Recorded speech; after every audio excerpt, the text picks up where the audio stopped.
Como eu disse, tem um delay.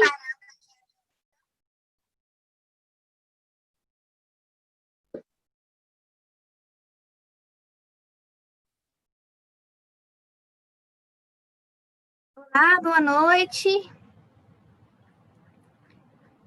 Boa noite.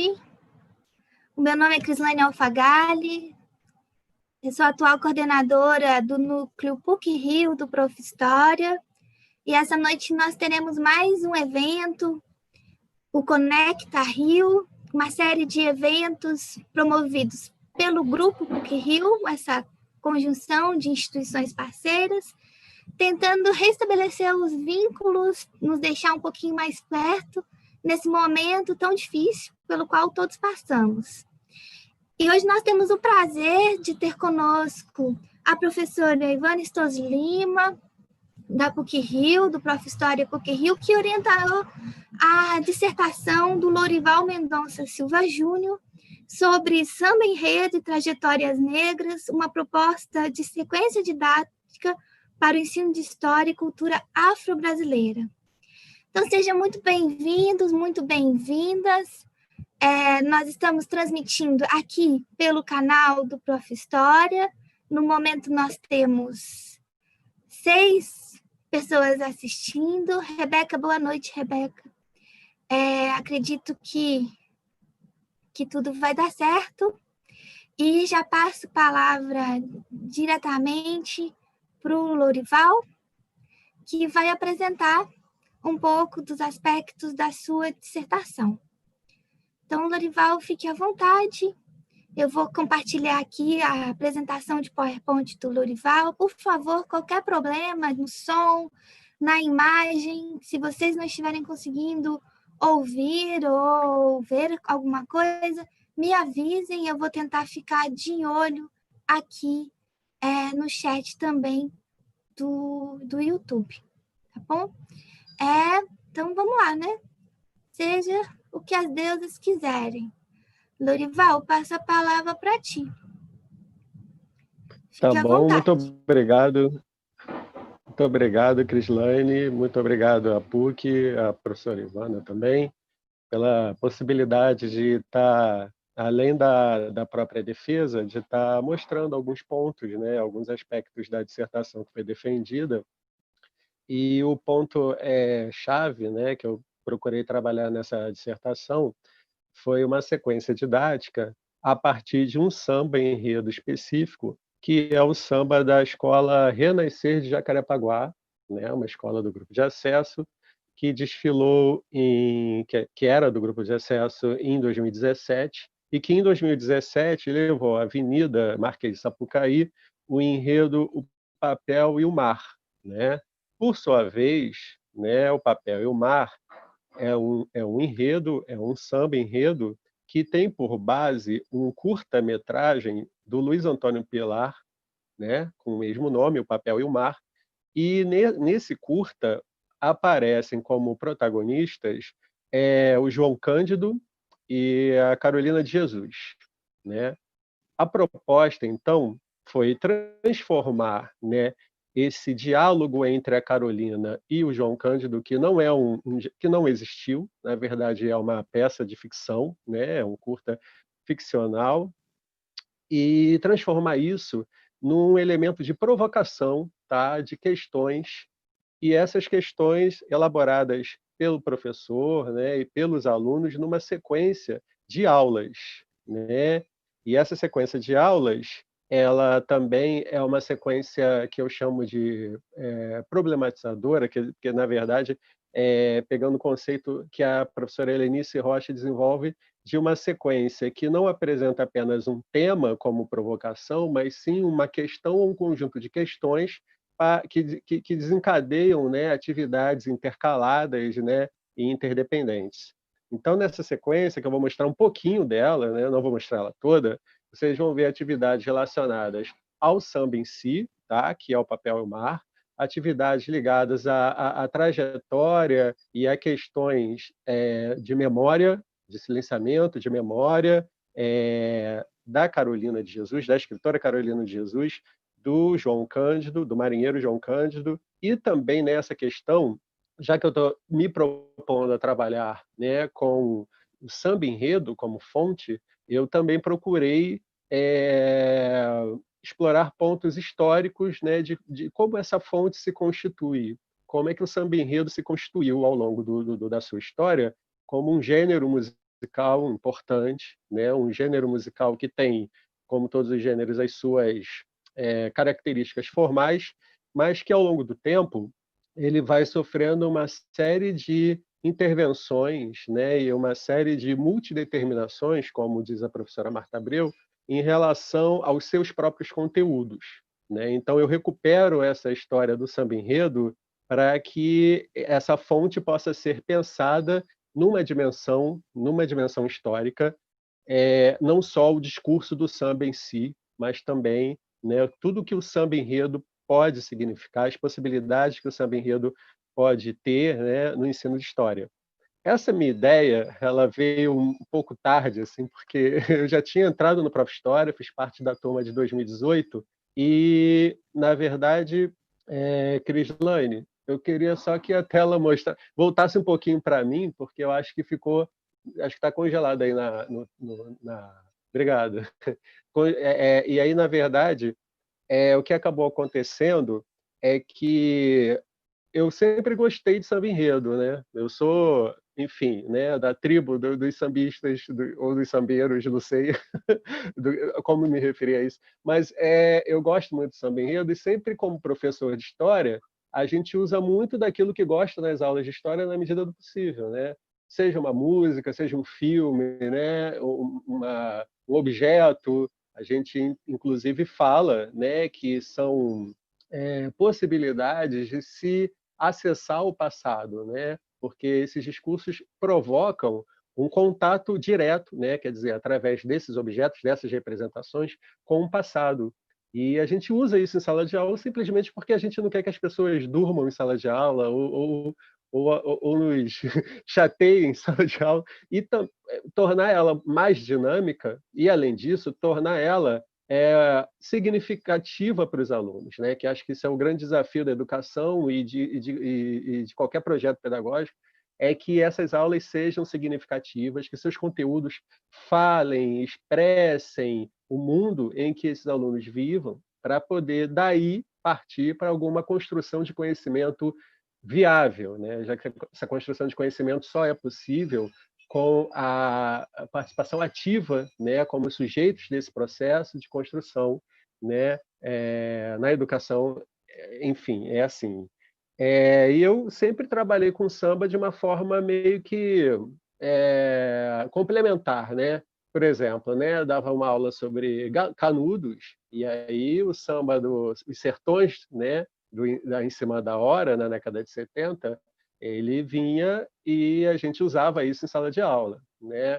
Então você trabalha várias questões históricas, já que a gente vai ver que as escolas de samba elas são prodigiosas nesse sentido, né, de elaborar narrativas históricas. São muitas e muitas, né? Praticamente é quase impossível a gente ver um tema da história do Brasil que esteja no currículo que já não tenha sido contemplado em algum desfile, seja por qual viés narrativo que essa escola adotou, né? E o Prof. História foi uma possibilidade muito boa para mim de desenvolver um pouco além disso, né? Então eu tive contatos com autores, leituras, os cursos foram maravilhosos, né? Todos eles, fora a orientação da Ivana, que está aí, foram muito importantes para que eu construísse esse objeto que eu acabei construindo, né? Como um objeto de investigação, né? E eu encontrei, enfim, na sequência didática, uma possibilidade de efetivar essa minha pesquisa, né? Bom, por que da escolha do samba enredo, papel e o mar, né? Já que nós temos ao longo de praticamente desde o final da década de 40 até hoje, nós temos dezenas de samba enredos que são despejados aí todos os anos, né? E por que a escolha desse samba? A escolha desse samba se deu por uma série de motivos, mas principalmente porque eles permitem acessar aquilo que a pesquisadora Júnia Pereira chamou de agência histórica encarnada. Quer dizer, através de trajetórias emblemáticas de personagens negros e negras da nossa história, a gente conseguir uma alça ao passado e levantar questões que não são só as questões individuais, né, que são questões que expressam um contexto, né, social mais amplo, e tanto o contexto social da Carolina de Jesus quanto do João Cândido podem, né, ser pensados como representativos das questões dos negros nesse grande período, né, que a Nilma Lino Gomes coloca como período pós-abolição. Não é um período posterior apenas, alguns anos após a abolição em 1888, mas é um arco temporal muito grande e que se estende até os dias de hoje, porque as questões do pós-abolição não foram resolvidas. Não foram resolvidas por um grande contingente populacional que é formado, né, pelas pessoas negras que ainda não conheceram e ainda precisam lutar por um espaço na sociedade brasileira. E esse espaço, inclusive, é o espaço simbólico, o espaço da cultura. E as escolas de samba, na minha visão, elas se constituem numa instituição muito importante para a afirmação de um espaço, de uma possibilidade de cultura negra circular, né? Quer dizer, várias outras possibilidades, mas entre as quais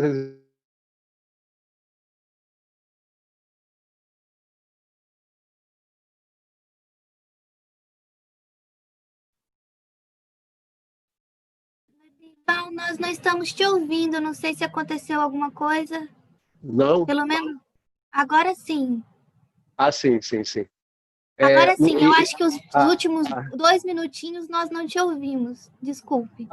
não? Ah, tá. Então eu vou repetir o que eu falei em relação a esse contexto pós-abolição. Não sei se essa parte chegou, que é um arco temporal mais amplo, em que a gente opta por trabalhar com isso em relação a essas questões que estão aí presentes em todos os indicadores sociais, né, sejam recentes ou não, que indicam que as populações negras sempre têm os índices piores em relação à educação, à saúde, à habitação, a emprego.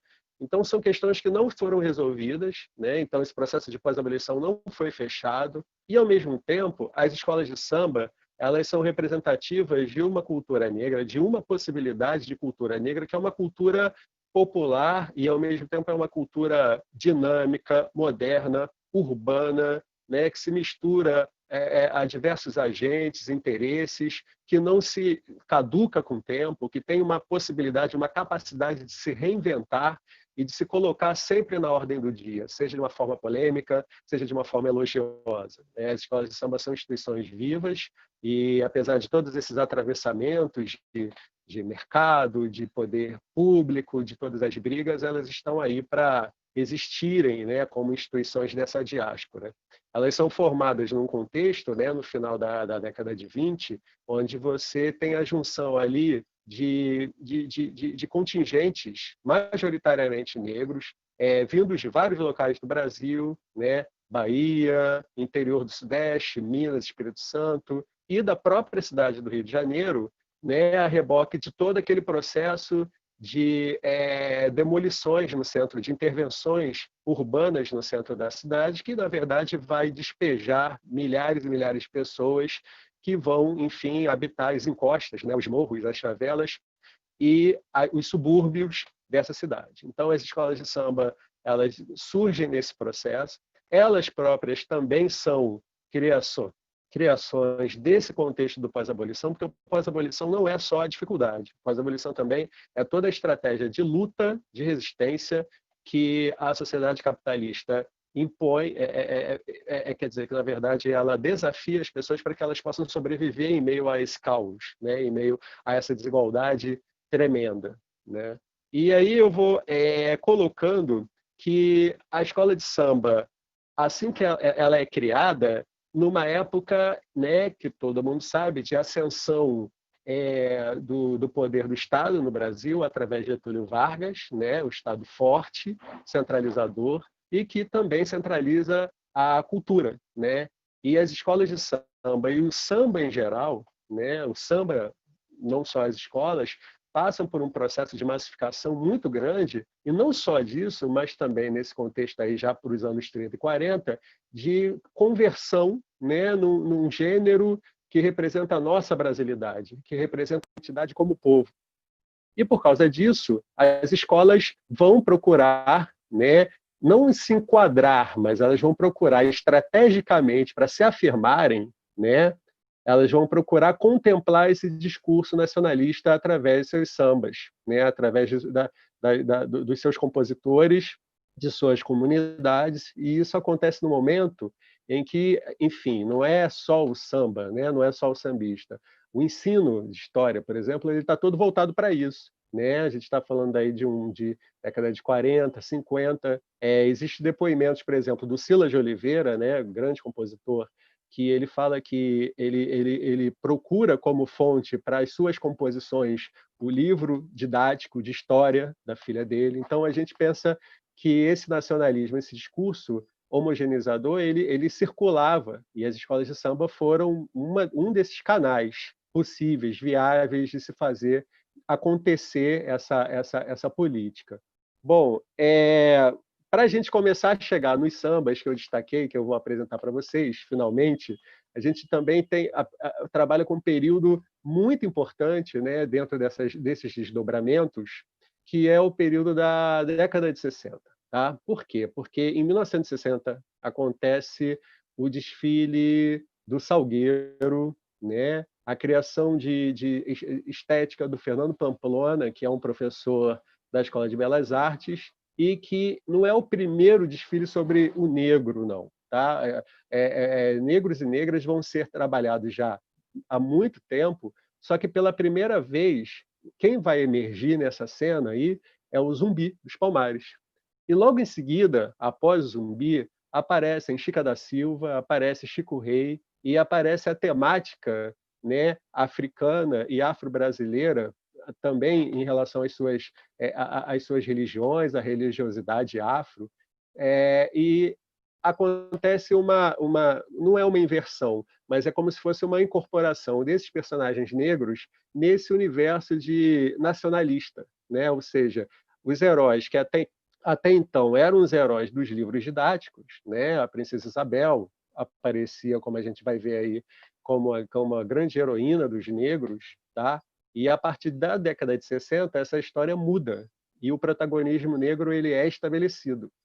Acontece também que as escolas de samba enfrentam todo esse processo de esvaziamento das classes populares nela, quer dizer, de uma entrada muito maciça da classe média, da figura do carnavalesco colocando como primazia valores estéticos e não o samba em si, não o trabalho dos compositores. Então, a estética é tudo e o samba é relegado a segundo plano.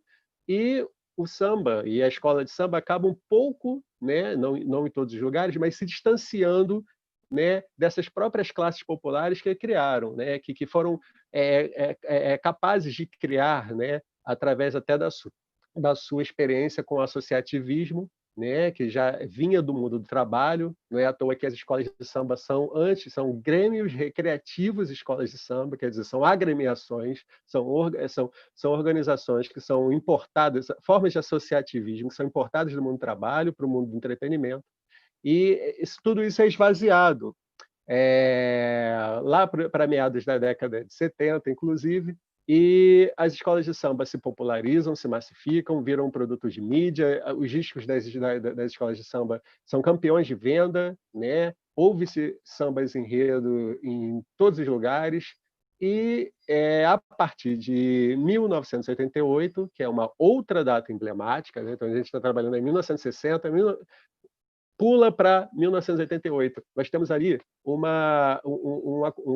ano do centenário da abolição da escravidão. E os discursos críticos que estão sendo feitos naquele momento, né, eles aparecem em muitos sambas enredos. A Renascer de Jacarepaguá, encurtando a história, ela vai ser caudatária, né, dessa nova forma de se referir ao negro, que é uma forma que a gente vai ver nos próximos sambas que eu vou mostrar, é uma forma que tem muito mais sintonia com as demandas do movimento negro. E uma das questões é o seguinte, né, dessa agenda de políticas afirmativas que vai sendo discutida e que vai desembocar em políticas públicas depois, aparece a necessidade, a obrigatoriedade da gente ter acesso à nossa própria história e do negro se reconhecer nessa história, né? Porque não existe ainda um lugar para o negro na história do Brasil naquele momento. Então, esse espaço de reconhecimento da sua trajetória, de combate à invisibilização, né, de combate ao silenciamento da memória de muitos grupos, de muitos personagens e eventos históricos importantes para negros e negras brasileiras, aparece como uma demanda muito forte. E as escolas de samba também respondem a essa demanda, né? Em 1988, a gente pode citar Vila Isabel, Mangueira, né? Salgueiro, em 1989, todos eles falam e fazem denúncias, né, em relação a essa falsa democracia racial em que a gente vive, né? Então, elas estão afinadíssimas com o pensamento intelectual negro e elas continuam aí até hoje. Então, o Samba da Renascer de Jacarepaguá, ele traduz um pouco esse último movimento das escolas, que é um movimento de mais politização e onde hoje elas se encontram meio que numa sinuca de bico, né? Elas não contam mais com o respaldo anterior que elas tinham em relação a financiamento do poder público e elas precisam, sobretudo, se voltar às suas próprias comunidades para sobreviverem como instituições relevantes na cena cultural carioca e brasileira. Isso só é possível, né, através de enredos, de temáticas, de narrativas que falem, né, que transmitam algo significativo para as pessoas, e isso é uma das hipóteses que a gente lança para essa procura de narrativas afro, chamados enredos afro, né, que acabam sendo até, de uma certa forma, exageradamente colocados, né, mas que todos eles têm uma forma de ver e enfrentar essas questões, né, da nossa sociedade. Bom, para parar de falar e começar a ver os sambas, eu vou mostrar, na verdade, 2 sambas que são... eles têm uma distância de 50 anos entre eles, mas que a gente coloca que eles podem dialogar numa aula, né? Eu proponho isso dentro de uma sequência didática, né? Aquela sequência didática maior que eu falei para vocês, eu fiz alguns recortes para apresentar a vocês, né? Então, antes da gente chegar ao Papel e o Mar, que é o Samba da Renascer, que é o objeto mesmo da minha pesquisa, nesse trabalho de contextualização dos significados do samba-enredo, eu queria convidar vocês, então, né? A Crislane, ela pode colocar para a gente a letra e a música, né? O samba Sublime Pergaminho, né? Da Unidos de Lucas, de 1968. Aqui já eu posso soltar? Pode soltar. Então, na caixa.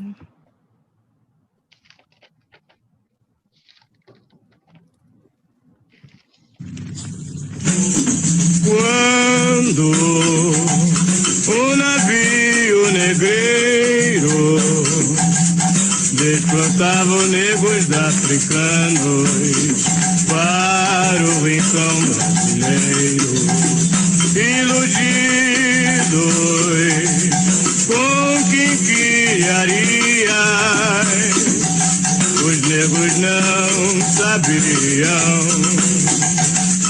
ser apenas sedução, para serem armazenados e vendidos como escravos na mais cruel traição. Formavam irmandade em grande união, daí nasceram os festejos que alimentavam o desejo da libertação. Era grande o suplício, pagavam com sacrifício a insubordinação. E de repente uma lei surgiu, e os filhos dos escravos não seriam mais escravos no Brasil.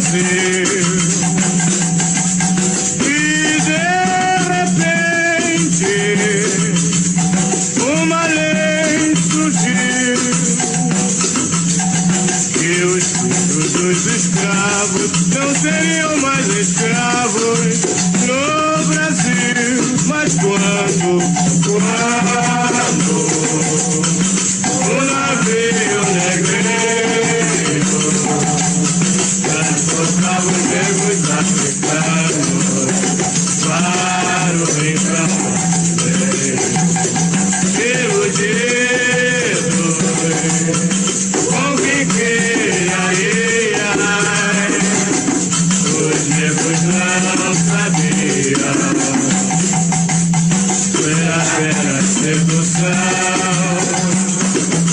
pra serem armazenados e vendidos como escravos na nossa tradição.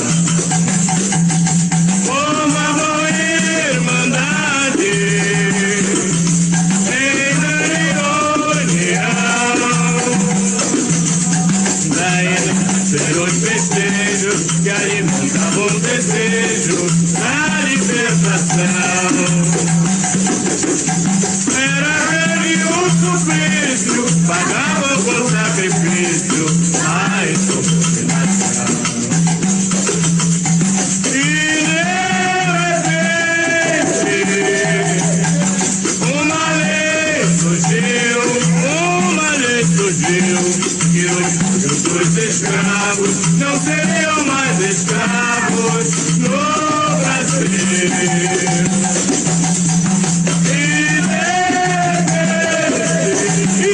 repente, uma lei surgiu, que os escravos não seriam mais escravos no Brasil. Mais tarde raiou a liberdade daqueles que completassem 60 anos de idade. Ó sublime pergaminho, libertação geral. A princesa chorou ao receber a rosa de ouro papal.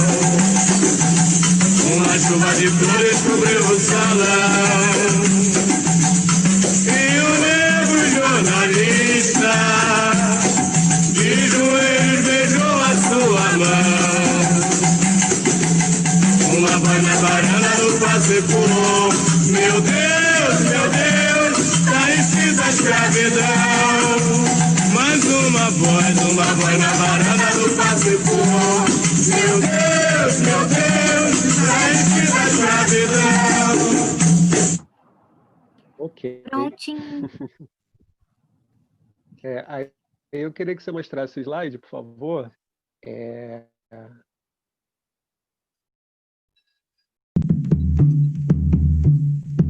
Uma voz na varanda do Passecour. Desculpa. É o Martinho. Martinho, Vila Isabel, estão aí. Aí, na verdade, você vai mostrar, mas acho que eu já posso começar. Então, bom, Sublime Pergaminho é um dos sambas que são mais bonitos, né? Um dos sambas mais bonitos considerados. Está facilmente na lista dos melhores sambas de todos os tempos. Ele é belíssimo. Agora, ele tem que ser ele visto como uma fonte, né, para toda essa sequência didática que eu pensei. Ele tem que ser colocado de uma forma crítica, né? E ele encerra aí um exemplo das possibilidades e perigos da produção de uma história de sentido único, tá?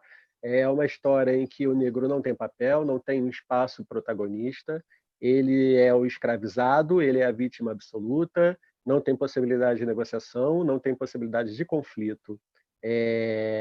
As elites atuam com um papel altruísta, humanitário, né? A princesa Isabel é uma figura santificada, né? Praticamente, e é o que o Luiz Antônio Simas fala.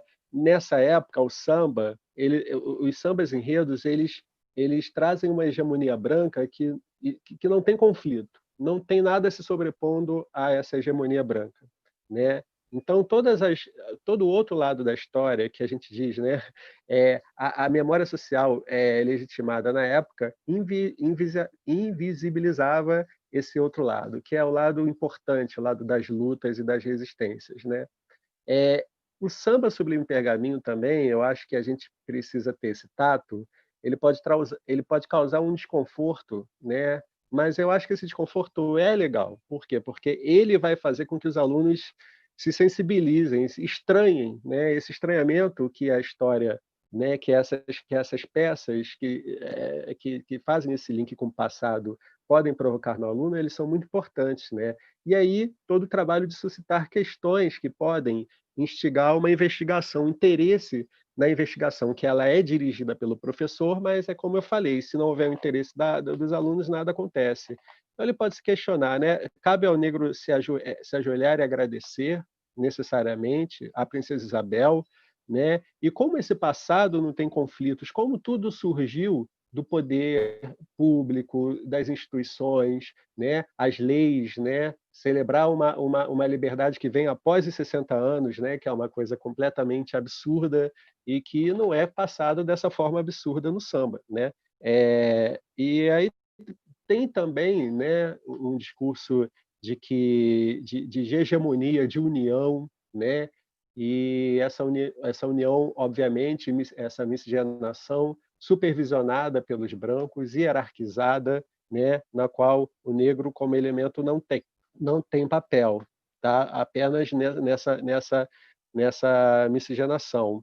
E esse discurso hegemônico é um pouco o que a gente encontra, né, em alguns setores conservadores, né, que a divisão não existe, né? Que quem criou a divisão foi a esquerda, quem criou a divisão foi o comunismo, quem criou a divisão foi o movimento negro, né? Entre brancos e negros, e é esse tipo de discurso que, ao longo de muitas e muitas décadas, né, presentes nos livros didáticos, presentes nos sambas enredos, né, reforçaram esses valores excludentes e garantiram, né, uma identidade, a criação de a forçação de uma identidade, né, brasileira, de uma identidade que a gente sabe que é plural, mas que ela era vista como única. Tá? Aí eu quero agora, esses são os conjuntos de questões que eu consegui, então, né, elaborar a partir desse samba, né? Elas são mais ou menos, refletem mais ou menos essas reflexões que eu falei agora. E aí eu queria partir para o segundo samba, até por questão do tempo, que é o samba Meu Deus, está extinta a escravidão. Esse samba é da Paraíso do Tuiuti, Carnaval de 2018. Aí eu queria, né, que a Crislaine tocasse aí para a gente. Vamos lá, estou tentando. É o segundo samba da lista. Sim.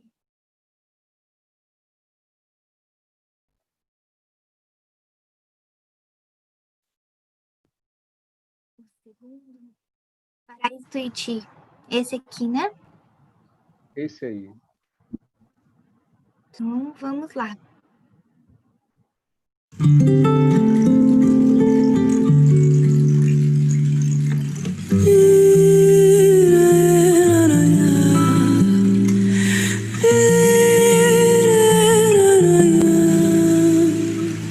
Meu Deus, se eu chorar, não leve a mão. Pela luz do candeeiro, liberte o cativeiro social, meu Deus. Meu Deus, se eu chorar, não leve a mão. Pela luz do candeeiro, liberte o cativeiro social. Não sou escravo de nenhum senhor, meu paraíso é meu bastião, meu Tuiuti, o quilombo da favela é sentinela da libertação. Essa é a parte que me emociona, gente. Senhor, meu paraíso é meu bastião, meu Tuiuti, o quilombo da favela é sentinela da libertação. Vamos lá, gente! Irmão de olho claro da Guiné, qual será o seu valor? Pobre é chico de mercado. Senhor, eu não tenho a sua fé e nem tenho a sua cor. Tenho sangue avermelhado, o mesmo que escorre da ferida. Mostra que a vida se lamenta por nós dois. Mas falta esse é o bem do coração ao me dar a escravidão e um prato de feijão com arroz. Eu fui mandiga, campim da alça, fui um rei Eguá, preso na corrente. Sofri nos braços de um capataz, morri nos canaviais, onde se plantava gente. Calunga, Calunga, preto velho me contou, preto velho me contou, onde mora a senhora liberdade, não tem ferro nem feitor. Calunga, Calunga,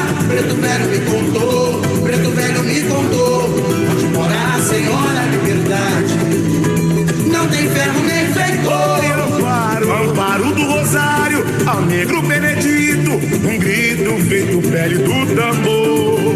Deu no noticiário, com lágrimas escrito, um rito, uma luta, um homem de cor. E assim, quando a lei foi assinada, uma lua atordoada assistiu fogos no céu. Áurea, feito ouro da bandeira, fui rezar na cachoeira contra a bondade cruel. Meu Deus, se eu chorar não leve a mal. Pela luz do candeeiro, liberte o cativeiro social, meu Deus. Meu Deus, se eu chorar não leve a mal. Pela luz do candeeiro, liberte o cativeiro social.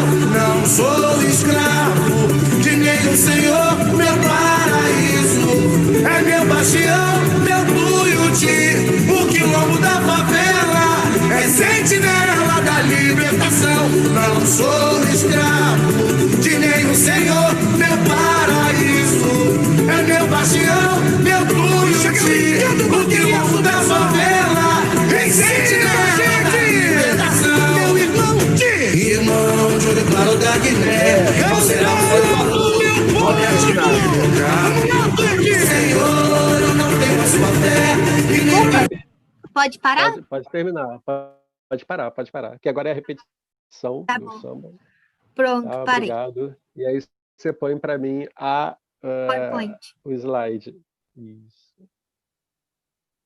Então, pessoal, meu Deus, está extinta a escravidão, parte de um dos versos de Sublime Pergaminho. É como se fosse, é um diálogo, né? Depois de 50 anos, né? Esses sambas tem esse tempo separando eles, e é uma inversão de sentido, né?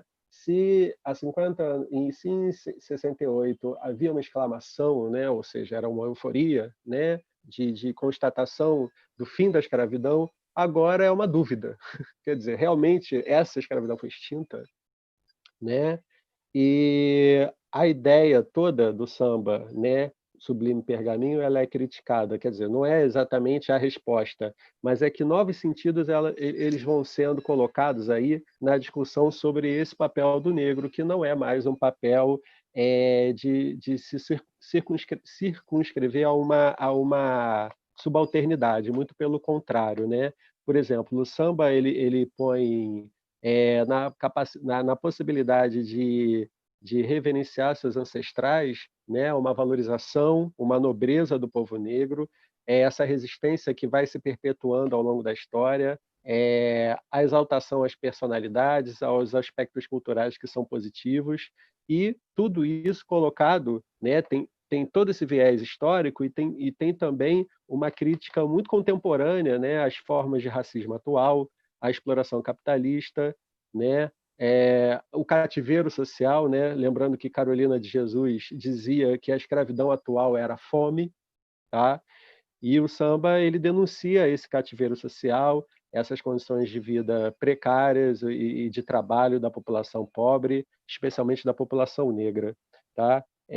O lugar da escola de samba também muda, né? Ele aparece aí como o Tuiuti é o quilombo, é a favela. Essa favela quilombo é a reivindicação de um espaço que não é mais o espaço do discurso hegemônico, né? É o espaço, né, de afirmação da cultura e dos valores negros, né? E que a bondade da Princesa Isabel, inclusive, vira uma bondade cruel, ou seja, é justamente a crítica a um processo de abolição verticalizado que não se concretizou em muitas ações políticas e que perpetuou e que fez com que as injustiças sociais se reproduzissem e até aumentassem em determinadas instâncias. Uma outra crítica que é feita em relação a essa visão, né, hegemônica de história é sobre a Lua, né? A Lua áurea feito ouro da bandeira. Está aí a identificação, né, da Lei Áurea, né, com o ouro da bandeira, ou seja, símbolos de uma nacionalidade excludente, né, símbolos nacionais que são colocados em xeque, aí, em dúvida, e que não representa, né? Novamente, é a provocação dessas questões, né? O que representa ou representou fazer parte dessa nação, né? e efetivamente, né, essa nação existe para a sua população negra, né? Isso é uma das perguntas que a gente faz, né? E que os alunos podem, né, vir a fazer. Tem uma ideia aí muito interessante, né, que é uma ideia de reconhecimento no outro, né? O autor Anderson Oliva chama de aliedade, né, uma forma de alteridade que é construída em função de um outro no passado, né, no imaginário. E isso aparece nos versos aí que falam sobre o irmão de Ouro Claro ou da Guiné, né?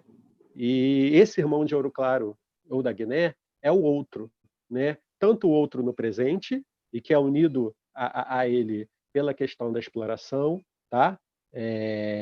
E o outro no passado, que é o escravizado, né? Que foi vitimado pelo poder econômico à sua época, né? No seu contexto, como peças de mercado, tanto hoje quanto ontem, né? Então aí o samba ele trabalha de uma forma muito bonita e poética, né? Um jogo de espelhos, de estranhamento e de reconhecimento, que também pode, né, sempre com aquela preocupação de suscitar questões, né, e o interesse, né, dos alunos. Finalmente, a gente entra no Papel e o Mar, né? O Papel e o Mar, como eu já falei, ele é representativo de toda essa nova produção, essa produção que é iniciada em 1988, dos sambas enredos, e que buscam, né, no caso do Papel e o Mar, dar visibilidade a duas histórias de vida que não são simples trajetórias de vida, né? Elas são significativas e elas precisam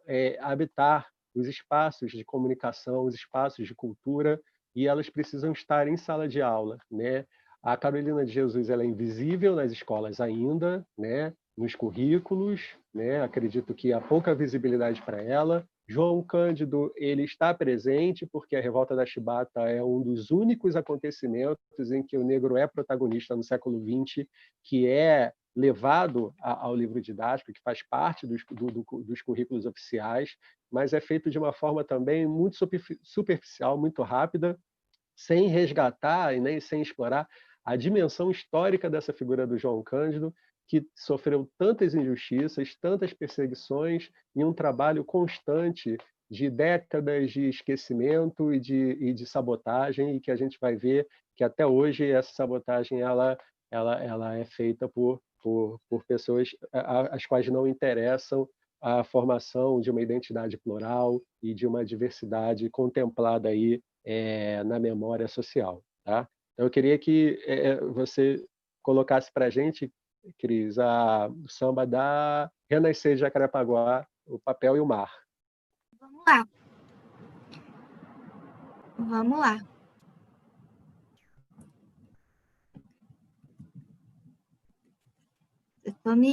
Eu tô levando um baile aqui, mas eu consigo. Uma hora vai. Deixa eu tirar desse. Desculpe. Renascer, Jacarepaguá. Jacarepaguá. Tá aí.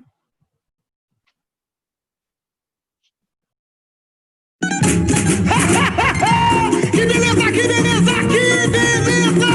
De Jacarepaguá para o mundo! Vem chegando a escola do meu coração! Brilha, Renascer! Canta, Simone Costa! Almirante João, sou Carolina de Jesus.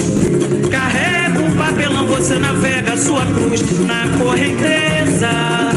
A sua voz foi mergulhar. Eu fiz dos versos a fortaleza pra morar. Sou a filha da miséria. Você nasceu pra guerrear. Nós somos a liberdade. Eu sou o papel, você é o mar. Nós somos a liberdade. Eu sou o papel, você é o mar. Sobrevivi na escuridão. Sempre é você, inspiração. Desatando os nós, hoje a Renascer fala por nós. Desatando os nós, hoje a Renascer fala por nós. Vai Renascer. O feiticeiro, o tironeiro,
sou Carolina de Jesus.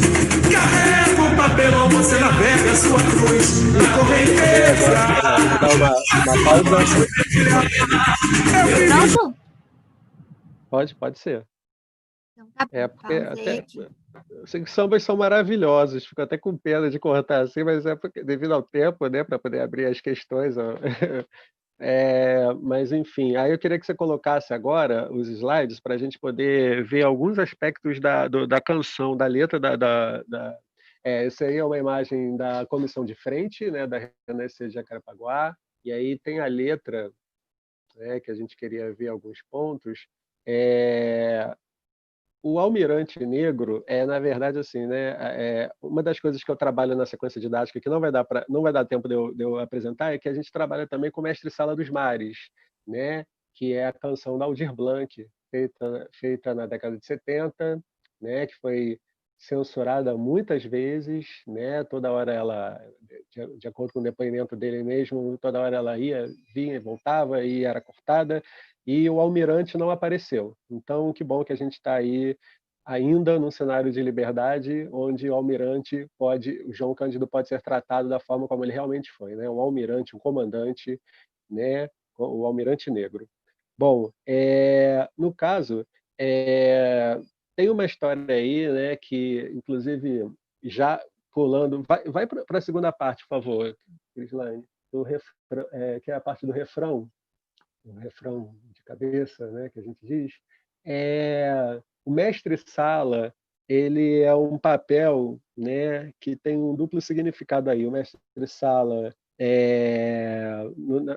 tem um papel proeminente no desfile da escola de samba, né, principalmente no início, o mestre-sala era quem protegia, né, o pavilhão da escola, tinha todo aquele significado, e o João Cândido ele foi o mestre-sala, tanto no samba, lá do Aldir Blanc, quanto nos jornais da época que narravam, né, os acontecimentos da Revolta da Chibata e descreviam que o João Cândido tinha tamanha maestria na condução do navio, né, que ele tinha sublevado, que ele parecia bailar nas águas da Baía de Guanabara. Né? Era um bailado, né, ameaçador, né, porque a reivindicação do João Cândido era que parassem os castigos físicos, mas era um bailado. E era alguém que tinha um controle extraordinário da situação, porque o João Cândido tinha viajado e tinha presenciado a construção desse navio imenso na Inglaterra, nos estaleiros de Newcastle. E essa maestria do João Cândido e esse papel de liderança dele, hoje em dia valorizados, ainda encontram muitas resistências, né? E durante décadas e décadas, né, o João Cândido ele é expulso da Marinha um pouco depois da Revolta da Chibata. Ele é um dos únicos sobreviventes, né? São 2 sobreviventes da Revolta da Chibata, né? Que envolveram centenas de pessoas que foram mortas pela Marinha, pelas Forças Armadas. E ele, como sobrevivente, ele cai no ostracismo, que é justamente esse esquecimento a que o samba se refere, né? A cruz que é carregada pelo João Cândido não é a cruz por ele ter lutado, por ele ter sofrido e por ele ter quase morrido. A cruz é a cruz do esquecimento, tá? E a história do Papel e o Mar é muito bonita, porque ele como eu falei no início, ele é baseado num curta, e esse curta é do Luiz Antônio Pilar.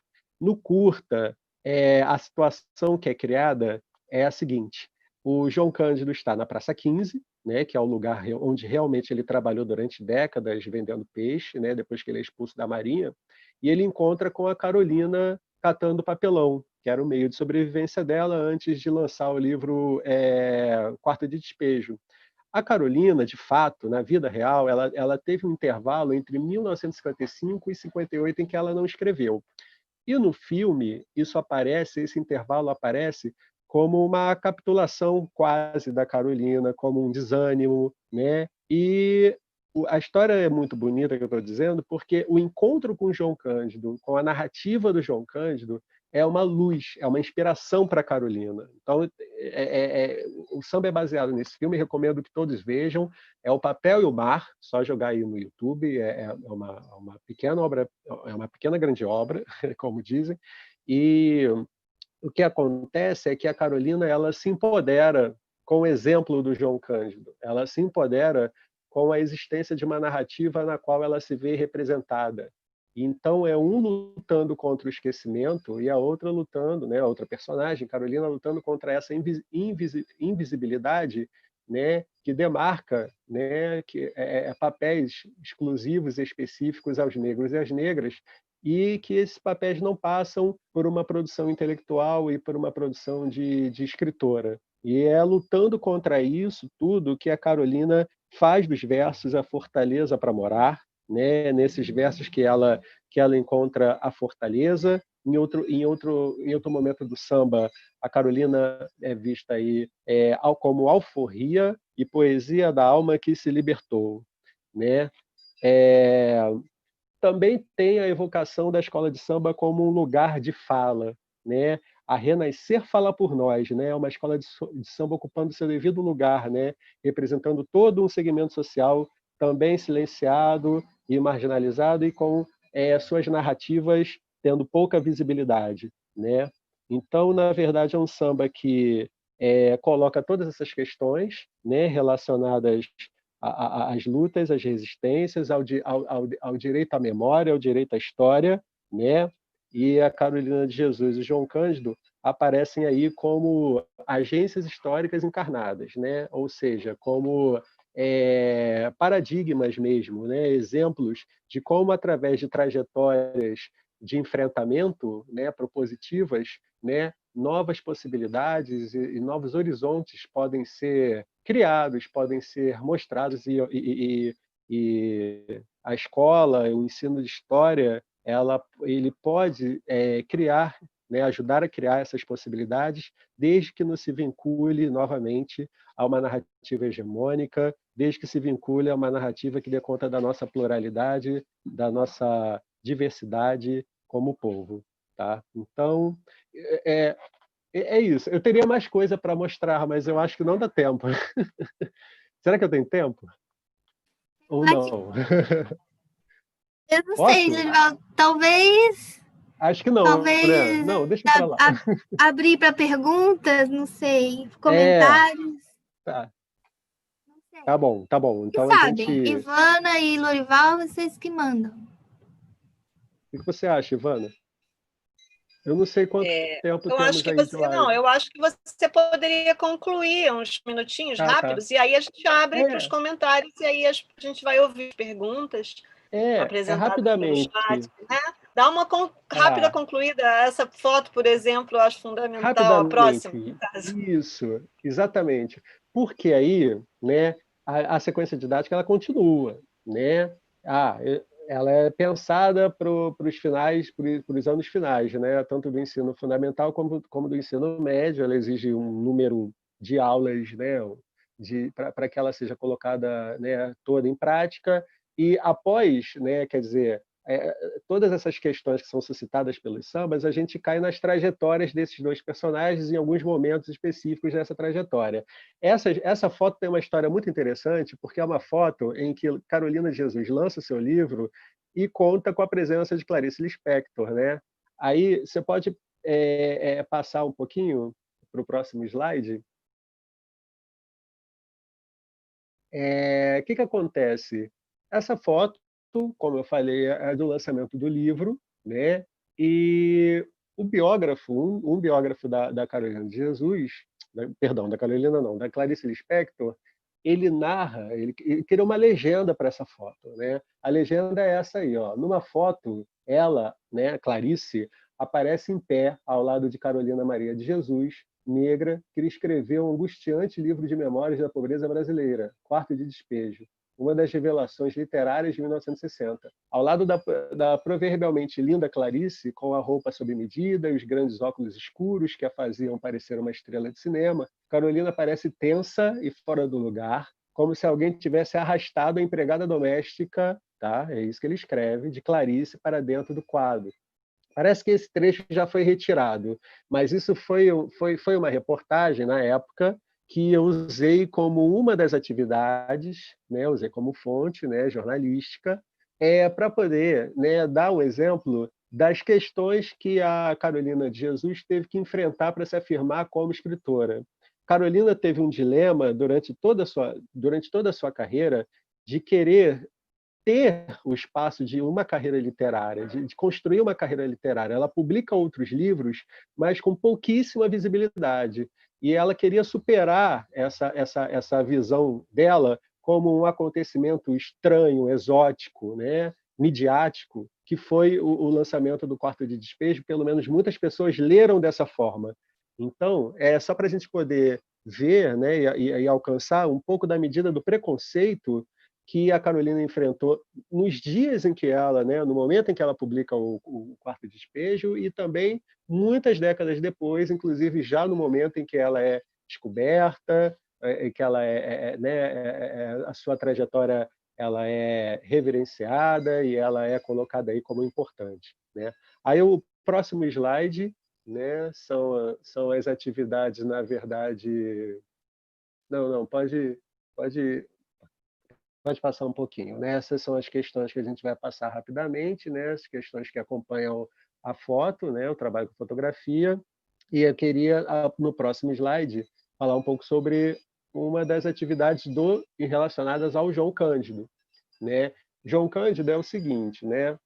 Uma nota, na verdade, né? Que saiu no Jornal Extra, sobre o impedimento para que o João Cândido ele fosse inscrito no livro de Heróis e Heroínas da Pátria. É um livro que fica no Memorial Tancredo Neves, em Brasília, né? E, na verdade, o deputado Eduardo Bolsonaro pediu que o texto passasse antes pela Comissão de Relações Exteriores e Defesa Nacional, do qual ele é presidente, ou era presidente no momento, dizendo que, como o João Cândido era marinheiro, o seu colegiado, né, deveria opinar antes da concessão do título, antes da escrita dele no livro de Heróis da Pátria, né? E aí, né, o presidente da Câmara, Rodrigo Maia, concordou que Bolsonaro denominasse como relator o pastor Marcos Feliciano, ou seja, a coisa não saiu do papel.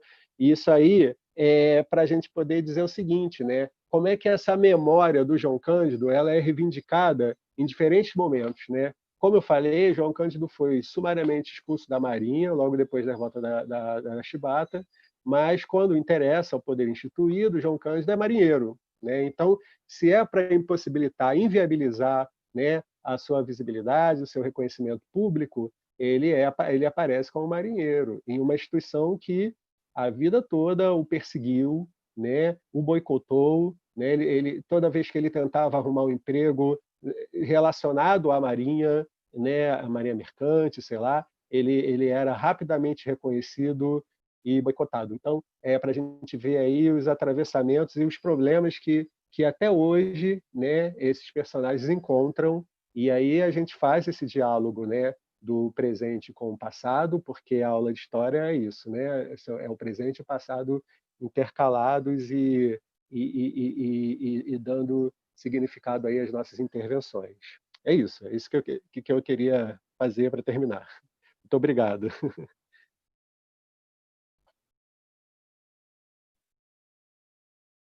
Ótimo, Lorival, muito obrigada pela apresentação. Eu passo agora a palavra para a Ivana. Tem uma pergunta aqui da Jussara, mas acho que a Ivana também está acompanhando. Apareceu agora uma pergunta do Adil, se o trabalho já está disponível, as séries indicadas, mas Ivana pode intermediar aí agora. Tá.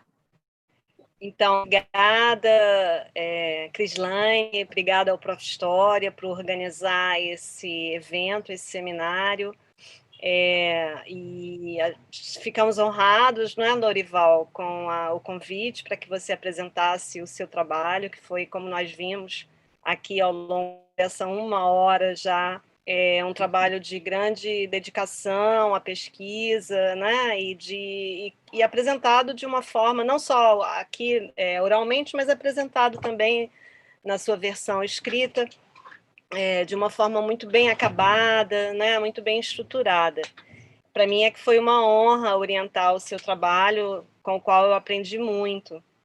E o que eu acho que é sempre bom a gente lembrar, né, a importância do Prof. História, como ele no fundo, uma forma de consolidar a experiência que os professores já desenvolvem, né, já possuem nas suas distintas salas de aula, né, nas diferentes partes do Brasil. Então, o Prof. História acaba sendo uma vitrine para coisas que vocês fazem, né, mas que, a partir do programa, eu acho que esse trabalho que já é feito, ele ganha, né, ele ganha um pouco mais de consistência, né, ele ganha estofo, ele passa a circular melhor, né, e ele, afinal de contas, vem valorizar o trabalho, né, o reconhecimento do trabalho do professor.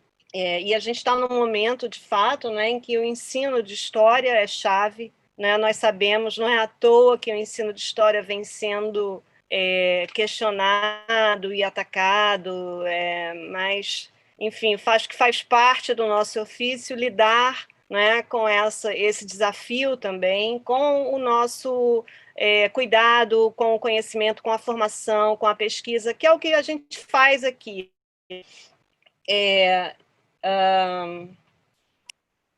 Eu queria colocar para você, não é, apenas que você comentasse mais a partir, né, dessa ideia de que a experiência da sala de aula que aparece, né, no programa de mestrado, como é que você imagina, quer dizer, na verdade, vou fazer uma pequena introdução antes de falar isso.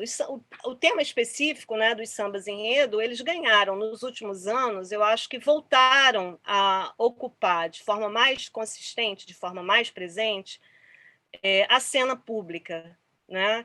E justamente pelo recurso, né, a um aparato conceitual de linguagem, né, uma forma de uma cultura política muito intensa, né, que vem se desenvolvendo no Brasil nos últimos anos e que apareceu de forma apareceu finalmente, digamos assim, para uma cena pública mais ampla, né, nos últimos anos. E aí você fez aí a escolha do Paraíso do Tuiuti, que é muito presente também, né, é um exemplo ótimo disso. E vimos isso né, no Samba da Mangueira, em relação a Marielle, né, nesse ano também, várias polêmicas e o que eu acho que apontam para uma nova cultura política, digamos assim, né, presente. E eu acho muito interessante como essa cultura política, ao contrário do que, em alguns momentos, a televisão propaga, a grande mídia propaga, é uma cultura política que vem sendo criada também na sala de aula. Né? Na verdade, ela não está ausente da sala de aula, ela está ausente desses grandes meios de comunicação. Né? Vide, por exemplo, a polêmica, nem polêmica, de problema assim, gravíssimo, a ver, que é a própria questão da transmissão dos desfiles de samba enredo, que é monopolizado, né, e organizado por um discurso muitas vezes muito externo, né, e muito alheio ao que está sendo colocado ali. Né? Temos vários exemplos disso. Né? Mas, assim, especificamente em relação ao seu trabalho, eu queria que você dissesse para a gente mais um pouco como é que você imagina esse trabalho dentro da sua sala de aula. Claro que você já trouxe isso de forma bem consistente, mas como é que você imagina esse envolvimento dos alunos, né? esse digamos assim, realize dentro da aula, da sala de aula. E aí, depois disso, a gente pode ir seguindo as perguntas do público, você fala e eu falo, e eu vou ler aqui as perguntas. Ok. O trabalho com samba enredo em sala de aula não é um trabalho muito fácil, porque não faz muito parte do repertório cultural dos alunos. É um trabalho de convencimento. Agora, quando a gente remete à história social do samba e a luta dos primeiros sambistas por reconhecimento, as perseguições, a violência policial, eles próprios fazem a ligação com o funk.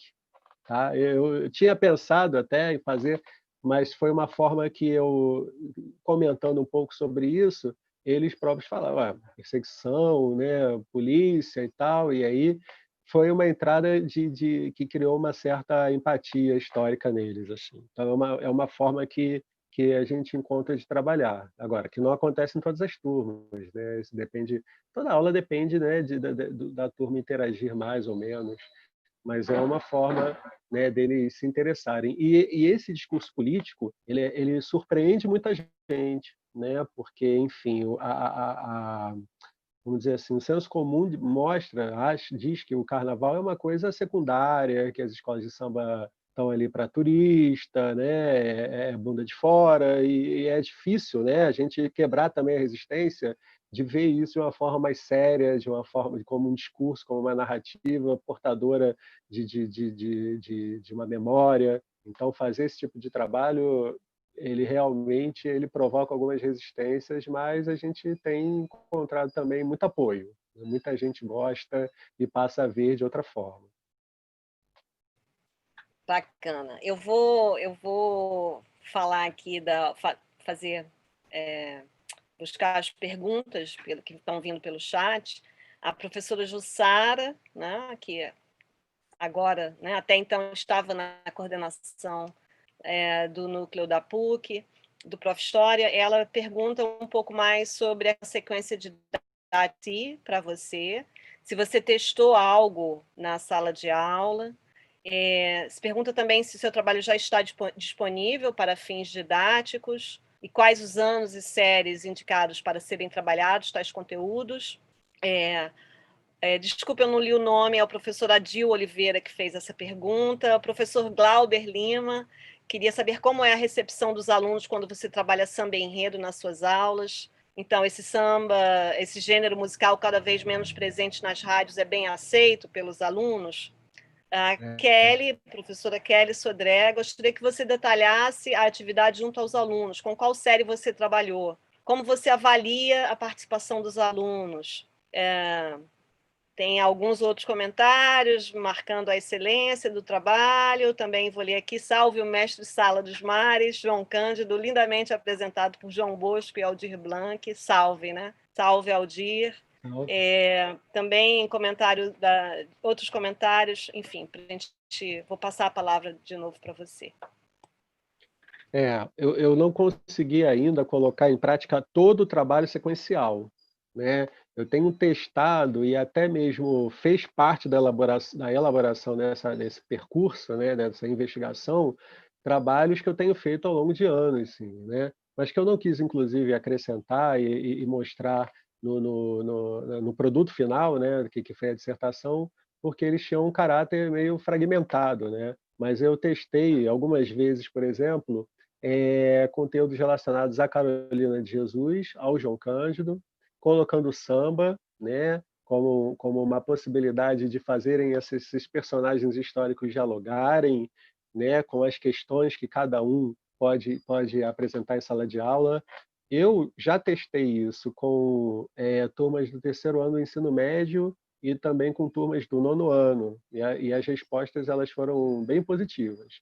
Como eu falei, né, aliás, camarada Glauber aí, um abraço, e aí a gente coloca alguns empecilhos, né? A resistência dos alunos em verem ou ouvirem qualquer coisa que não esteja relacionada ao universo cultural deles é muito grande, mas a gente procura, né, aos pouquinhos, furar essa resistência.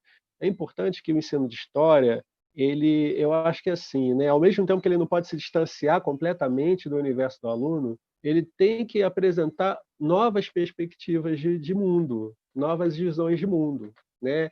Senão ele acaba reforçando aquilo que ele já sabe, aquilo com que ele se identifica. É um desafio grande, né? Nem sempre a resposta é boa, mas a gente se propõe a isso para que realmente vamos dizer, esses saltos de qualidade, né? Até de formação de habilidades, né? de competências, sejam dados. Né? Eu acho que é isso. Não sei se eu respondi. Sobre a disponibilidade, eu acho que ele ainda não está no portal, né? Acho que ainda não deu tempo. A defesa foi agora em maio, que foi perguntado isso também, né?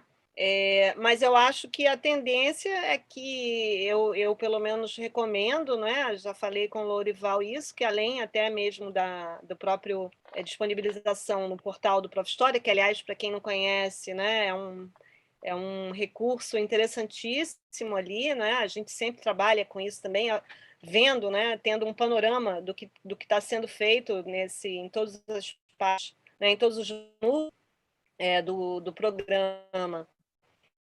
Mas eu acho que o Lourival também seria muito interessante que você também fizesse, enfim, algumas publicações em que você divulgasse mais esse trabalho, né? Eu acho que a gente poderia também complementar aqui, embora, enfim, acho que não deu tempo de você falar, né? Como existem vários outros, tem muitos projetos sendo desenvolvidos no programa relacionados a samba enredo, ou a desfiles, né? ou a samba de uma forma mais geral. Inclusive, tivemos aqui também, né, Ivana?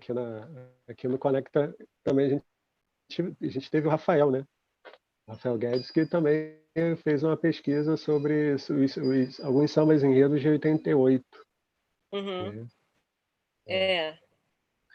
Se colocou também aqui no chat da resistência, né, da parte de alguns dos segmentos religiosos, né, mais particular, de alguns dos segmentos das igrejas que têm também mais dificuldade, né, ou às vezes uma recusa, infelizmente mesmo. Mas eu acho que o nosso trabalho é insistir nesse envolvimento, né? Insistir na criação, né? no exercício de uma visão crítica. E eu acho que esse caminho, né? de apresentar o samba-enredo, de apresentar a letra, de discutir, né? E é um trabalho muito múltiplo também, na verdade, só de história, né? Claro, né? É um trabalho que passa por outras linguagens também, né? É um trabalho que pode envolver outras disciplinas até dentro da escola, né? E eu acho que todo mundo está curioso para saber isso que alguns aqui, né, perguntaram, né, que querem saber depois o que foi, né? Talvez seja até uma ideia de você fazer depois um artigo, de documentar essa reação, né? Essas respostas dos alunos, essa modificação pela qual eles passarão a partir das aulas da sequência que você propôs. Eu vou passar para a Cris, eu acho que... Bom, Lourival, se quiser também fazer um encerramento, depois a gente passa para a Cris. Sim, claro. Eu gostaria muito de agradecer a oportunidade, né? Como você falou, né? O trabalho foi defendido há pouco tempo. Praticamente a primeira aparição pública, assim, que eu possa comentar algo. E também espero que alguns desdobramentos e principalmente, né, com a leitura dos colegas, né, a gente possa caminhar, né, caminhar com ele, né. O importante é que o conhecimento está aí, está disponível, vai ser disponibilizado em breve, né, espero. E queria agradecer muito, muito, muito ao programa, a PUC Rio, por toda a estrutura que foi dada, ao programa que possibilita com o Prof. História, que possibilita com que a gente realmente dê vazão a essa produção que a gente tem, né? Porque às vezes o lugar do professor e o lugar da academia, eles ficaram um pouco estanques e isso não é uma realidade, né? A gente, como pesquisador, é professor e vice-versa. Então, é um trabalho de reconhecimento e de fomento a novas pesquisas aí, né? E, enfim, espero também que possamos ter carnaval no ano que vem. Só isso também. Também, eu espero também que a gente tenha carnaval. Vai ser um carnaval muito louco, se tiver. Nem que seja um carnaval, sei lá, em junho, assim, né? Maio. Carnaval com fita métrica medindo a distância. Bem, então eu agradeço muito a disponibilidade, tanto de Ivânia quanto de Lorival, para estarem aqui nessa noite conosco e compartilharem esse duplo trabalho de orientação e de desenvolvimento de uma pesquisa, essa parceria. E faço o convite para que todo mundo que esteve aqui hoje continue conosco na próxima semana para mais um evento do Conecta Rio, às quartas-feiras, às 19 horas. Muito obrigada, boa noite, fiquem bem. Valeu, Lorival, valeu, Ivana. Boa noite, tchau. Obrigado, boa noite. Obrigada, Crislaine, querida. Agora descobri como acaba com isso. Já descobri. Tchau, gente, vou desligar.